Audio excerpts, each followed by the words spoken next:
Let's recap where we've been the last couple weeks in our first readings. So we've heard about the rise of King David and then his downfall. Then we heard about his son Solomon, who after David united the 12 tribes of Israel, Solomon is the one who builds the temple. And in our readings for this week, it was all is good. Solomon is praising God for this blessing of having the temple, of having all of the kingdom united. Then yesterday we heard about the downfall of Solomon, building temples for his wives' gods. That's right, wives, hundreds of wives, and their various gods. And so we see the consequence of that sin in our reading today. So what happens is these 12 tribes that David has worked so hard to bring together, now 2 generations later, are falling apart. Jeroboam, who's an official of Solomon's, we hear in our first reading, receives 10 of the 12 tribes, the ones to the north. And Rehoboam, the son of Solomon, receives the 2 southern kingdoms. So these 12 tribes get split well, not in half, but 10 to the north, 2 to the south, between Jeroboam and Rehoboam. Okay, great name. I think that'd be a great band name someday. So these 2 kingdoms get broken up, they get divided. And they're going to stay that way. And then fast forward to our gospel today, where we hear about Jesus, who instead of wanting to separate, wants to unite. Jesus, who goes from the southern kingdom up into the northern kingdom to heal this man who has a speech impediment. Right? Jesus is going to show that he came to unify all people. Jesus, as the son of David, longs for the unity among all peoples. That's what he desires.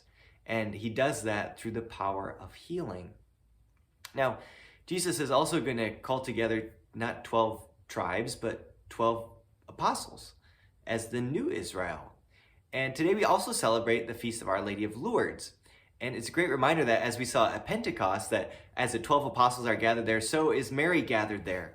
Mary, a reminder of their unity in Christ, that she as a mother is mother of the church and longs and shows us the love of her son that longs to unite all peoples.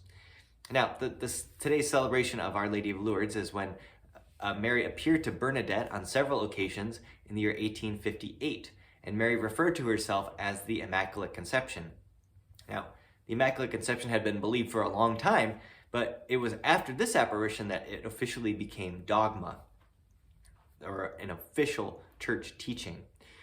And this image of the Immaculate Conception then became the patroness of the United States. And I think that's a great image for us of Our Lady of Lourdes, the Immaculate Conception, that Mary longs to bring together, to unify. As the United States is this huge melting pot, so is the Catholic Church in the U.S., this beautiful, wonderful melting pot. In fact, our Church of St. Mary's was originally called Immaculate Conception. And what a perfect image as we celebrate Our Lady of Lourdes today. We've seen in that very church how different cultures over time were brought together. Now, as St. Francis of Assisi Parish, how we are united. And so today's Feast of Our Lady of Lourdes is a great challenge for us to think about, are we instruments of unity? Do we bring people together and unite people into the love of Christ? If not, that's our challenge and your challenge for today.